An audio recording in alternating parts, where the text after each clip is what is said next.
May 2,412 tayo na kita ngayon.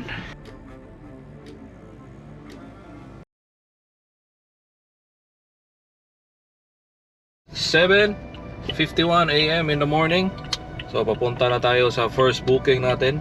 Kampi natin siya dito sa may Capitol area, papuntang Fuente. Tingnan natin kung ilang oras tayo babiyahe ngayon at magkano yung kita natin. Time check, it's 10:04 AM in the morning. Nandito tayo ngayon sa SM Seaside.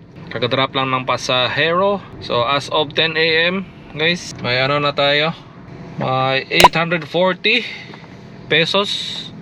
On track tayo sa kita ngayon guys. On track, alas 10, nasa 800 plus. So hopefully makatulong yung back to back na bookings natin sa airport. Na back to back tayo sa sa airport guys. Nandito tayo ngayon sa SM Seaside. Sana okay yung booking ngayong araw. Medyo umaambon na guys. Umaambon. Sana hindi naman lumakas yung yung ulan, kasi konting ulan lang dito sa Cebu, baha na agad. So wala tayong lusot. Kung mangyayari yan, hinto talaga yung biyahe kasi magiging ocean park yung Cebu. So yun, at least sana makatulong yung back to back bookings natin ngayon sa gross income natin. So punta muna tayo sa Mambaling area para maghanap ng booking, kasi maaga pa, kaka-open lang ng mall, wala pang booking dito. Time check, it's 1:40 PM in the afternoon. Nandito ulit tayo sa SM Seaside. Kakadrop lang ng passenger. So grabe yung ulan ngayon, super na malakas. Baka mayat maya magiging ocean park ng Cebu.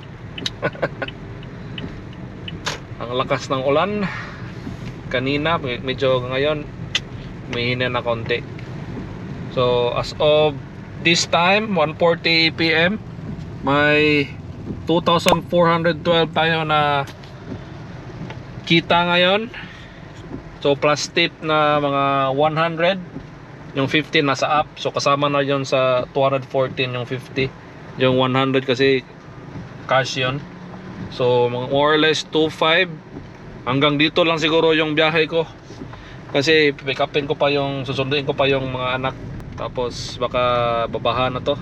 So yung gas ko dito 2.5 yung kita natin, 2.5 something. So yung gas roughly nasa 800, 10 liters yung ipapagas natin. 200 maintenance, 2.5 yung kita natin. Minus 800 sa gas, 200 sa maintenance, minus 1,000, 1.5 na. Yung 500 ilalagay ko dito. Tweet, tik, tik. Diyan ko ilalagay yung 500 pesos. So yung net natin ngayong araw is 1,000. Right?